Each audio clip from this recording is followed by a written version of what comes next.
So I came out here about 5 o'clock this morning and just checked on things because it got kind of chilly last night. It was supposed to get down to 10 below, but the coldest I seen was about 0. So I'm not complaining about that. And when I came out here at 5, we had a new calf, this Hereford looking one. I haven't done anything with him yet just because I wanted it to be daylight and be able to see what I'm doing. So I'm going to take care of him this morning and just check on everybody else.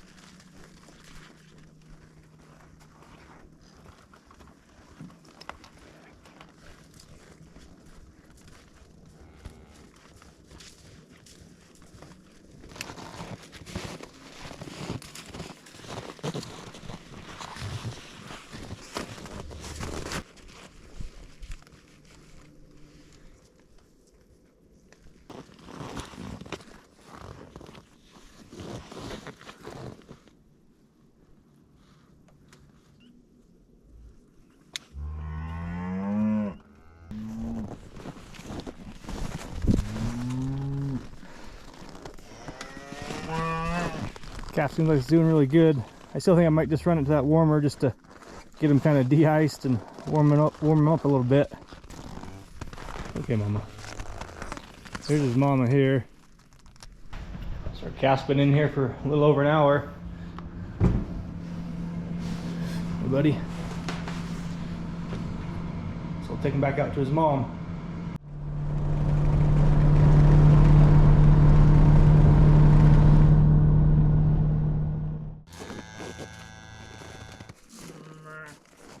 That's probably the biggest calf I've had all year. I could just tell picking him up how much heavier he was than other calves.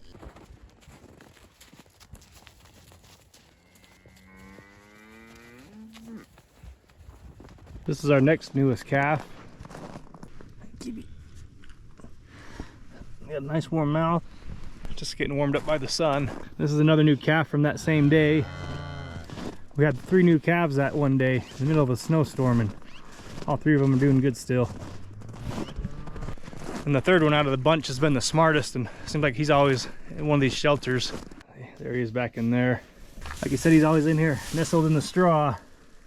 Definitely seems to be the smartest of the 3. And here's his mom, always concerned. So I don't know what the heck's going on. I'm just out here doing one of my nightly rounds, and I found this newborn calf just laying here in the middle of the pasture.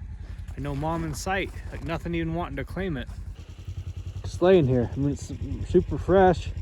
His mouth's still warm, and even some of the slime on it, you know, the afterbirth is still pretty warm on him. And I can't find one cow to show the least bit of interest in her. I've drove around this pasture twice looking for a cow like with afterbirth hanging out of her, and I can't find anything. So I don't know who calved it. I don't know where the mom went.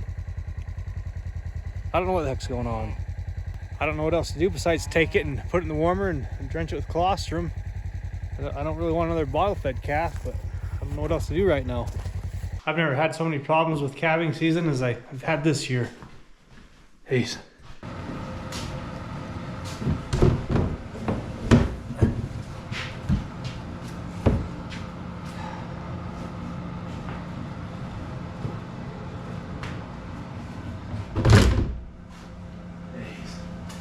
So that calf's been in there for about 20 minutes. I threw this blanket on top of the warmer just to try to insulate it a little bit. I'm gonna open it up and grab my burlap sack and maybe a rag, one of those old sheets. See if I can dry them off a little bit.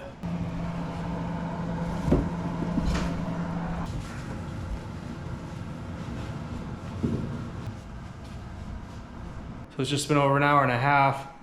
I got my colostrum ready, my drencher. I got all my vaccines and stuff in my bag. I brought some other shots too. I want to give this calf. I got a vitamin B shot, like a multi 90 shot. And I've got those that paste tube. It's full of vitamins and stuff. I'm gonna try to give her also. I'll just warm up a bit.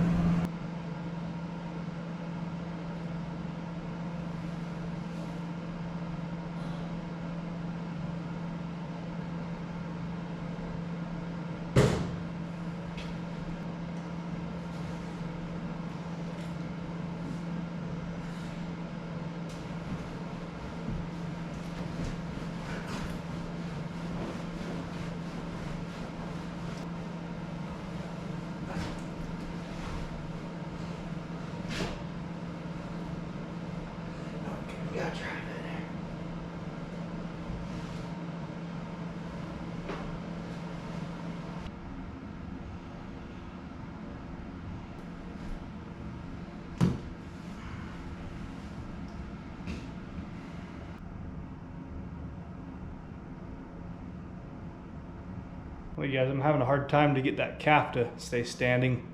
So I'm just gonna leave it in this warmer for a while, I don't know, 2 or 3 hours. We'll go out and check on our cows again, and I'm gonna try to get a few hours of sleep. So I just turned this warmer down a little bit. So it's kind of bouncing around between 90 and 95. I just don't wanna cook this calf out too much. But I think that'll be a pretty good temperature to leave it at, just to get them all nice and warm. Doing all right, Kathy? Jeez.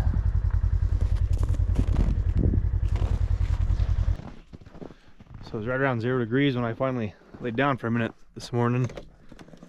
And within the last, 2 or 3 hours, it's warmed up 10 degrees and started snowing on us. Let's check on our calf. The biggest thing is to see if we can get her to stand up.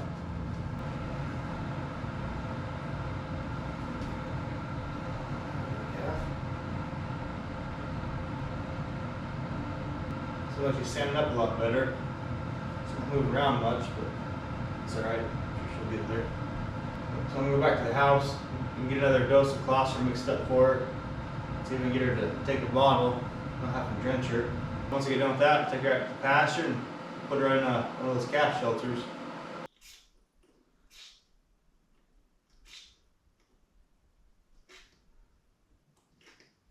She sucked a little bit on the bottle.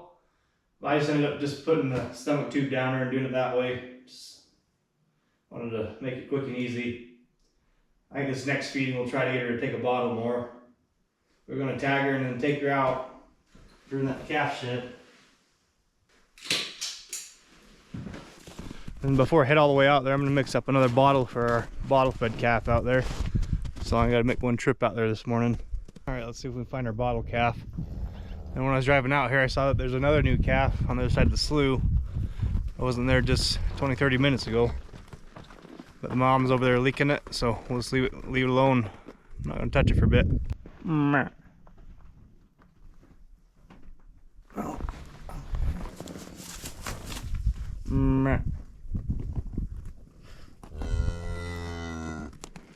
Alright, where you at, Kathy? There it goes.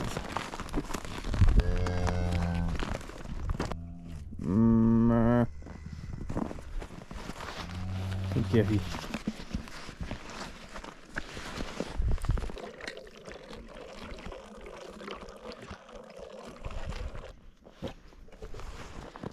That's it. So I'm just going to take her and put her inside this shed here, this shelter. So that should be a good spot for her.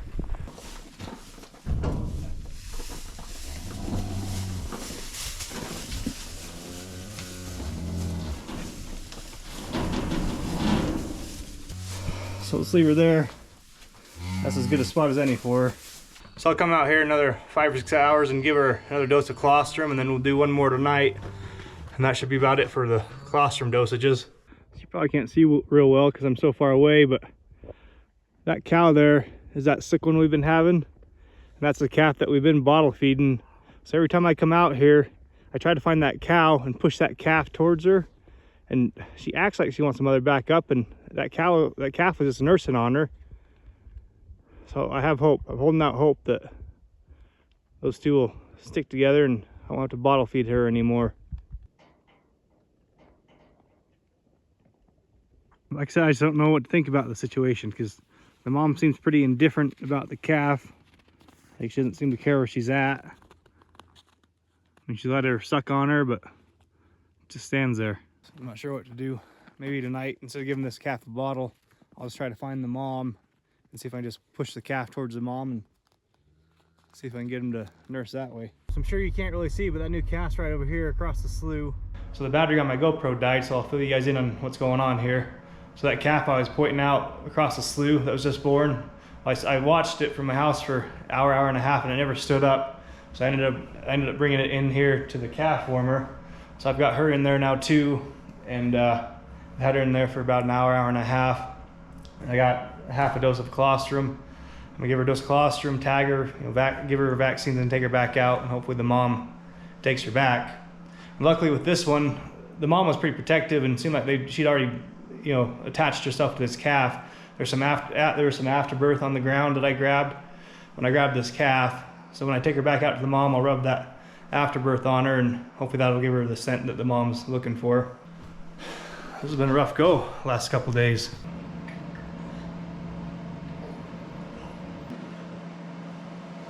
I've got way more practice at that than what I'd like to have lately.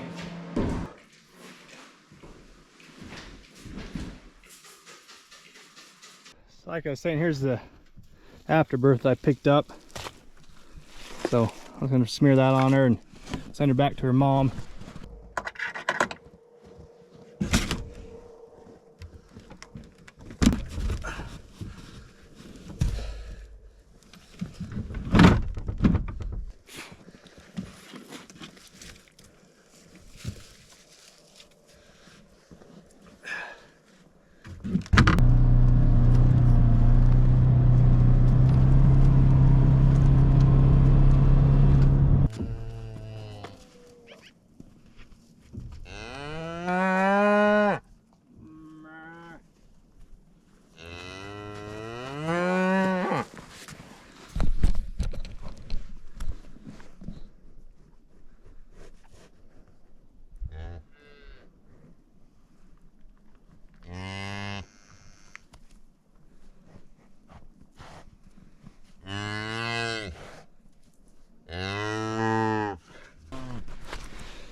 All right, well, she's looking her, so I don't know what else to do with them for a bit. Just watch them from a distance. When I'm close like this, it just gets them stressed out. So I'm just gonna back up and give them some space.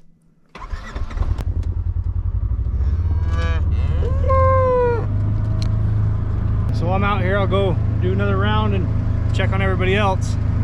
You know, here in a little bit, hopefully I'll get some sleep.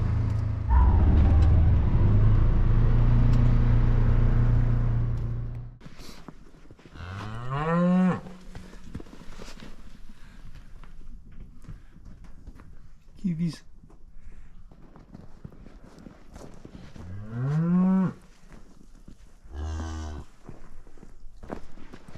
This ornery cow here.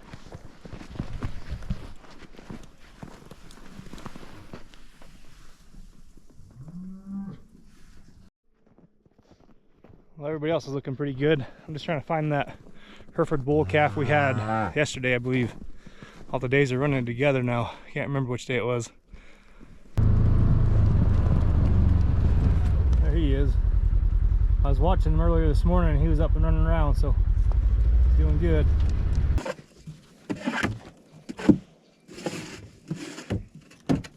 So I was able to go inside and eat a little bit of food and take a bit of a nap. I'm just heading back out to go check on things and go feed. I gotta feed today. The weather has it snowing the rest of the day. It says we're supposed to get 3 to 6 inches. I guess we've probably got maybe 2 or 3 inches so far. So these last 4 or 5 days have been pretty rough on me. I'm not sure how long it's going to take me to edit and upload all these different videos of the events that happened over the last 4 or 5 days. But if you follow our channel pretty close, these last 3 or 4 videos, all these events have happened in the last 4 days. So it's been a lot. This all started about 4 nights ago when I was getting ready to get our beef shares ready to deliver down to Utah. And we had that, that sick cow that wouldn't take her calf back, that wouldn't mother back up. And we had that calf that fell in the slough that we were out all night looking for. Then just, last night we had this abandoned calf that I still don't even know who the mom is or where she went and why she didn't want to mother up. So we've been dealing with that. So these last 4 days have just been crazy. I've been lucky to get 4 hours of sleep a day. So sometimes going through days like that where you're not hardly getting any sleep and it seems like all you have are endless obstacles and problems to deal with, it sure makes you question why you do what you do. Like, is it worth it to come out here every day and deal with the snowstorms, the blizzards, the sub-zero temperatures every day, dealing with all the animals and the stress that goes along with that? Everybody that has livestock or is involved in agriculture knows the stresses that come with it. You're dealing with animal lives here. It's not some petty thing. So it seems to put a lot of stress and pressure on you. Some of the choices and decisions that you make have life and death consequences that come along with them. Like if I decide not to go and check my cows and calves at 2 o'clock in the morning when it's 20, 30 below because I'm too tired or too exhausted, that choice has a consequence. If I didn't go out and check them and we have a calf and it dies, you get to carry along that guilt that goes along with it. So all them decisions and choices and, you know, the weather, I think it just wears on a guy eventually, and I think I'm kind of feeling that right now. So sometimes I just think, oh man, it'd be so much easier just to sell the cows and just be done with it. Just get a full-time job, you know, driving truck for Old Dominion or whatever. I think about how much stress that would take off my shoulders and how much time that would free up for me to, you know, spend with my family or do other things. But that's enough of the pity party. I want to make this channel realistic. I want to really show people what it's really like to be a rancher, and, you know, some of the things that go along with that, the stresses and the hardships. And it's not all just beautiful scenery and, you know, playing on tractors all day and playing with animals. There's a lot more to it than that. And honestly, pretty much anybody that you talk to that gets involved in ranching or farming or whatever it might be, it just gets in your blood. And like, if you didn't do it, you don't know what else you would do. So I don't ever see myself doing anything else, but these thoughts do pass through my mind sometimes, like, oh, it'd be so much easier if you just gave up, just did something different. You'd have so much less stress, so many less things to worry about. But I think we all know I'm not going to do that. So let's go get these cows fed before it gets dark. Go check on all of our new calves, and we're gonna have to get a couple bottles ready for these bottle calves. So like always, there's plenty to do.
So for anybody wondering why I shovel these bags off like I do, it's because the snow gets too deep around here.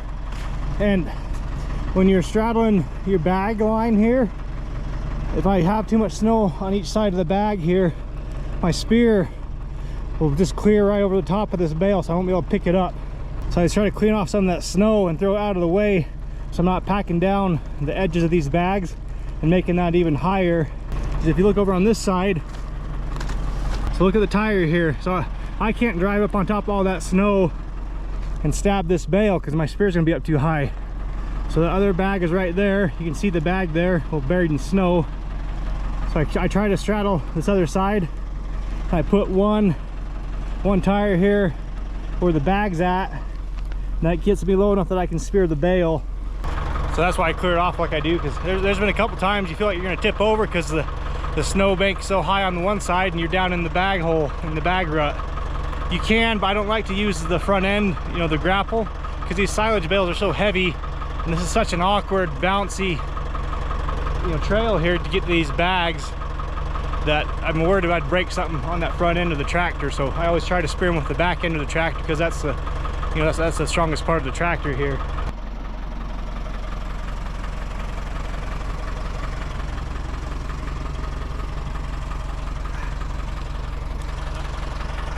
Look at this, it's me trying to even walk back to the cab of the tractor. I sink down up to my waist.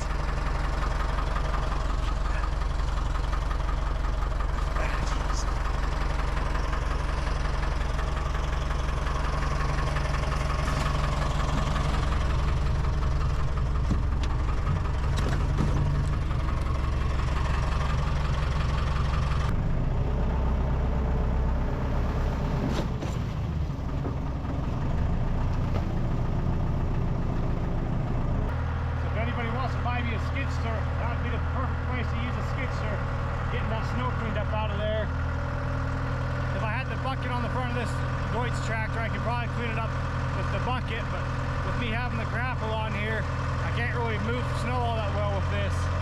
And it's such a pain in the butt to change from the grapple to the bucket with this Deutz Alice. It's not an easy attachment to change, at least with this hookup that's on here.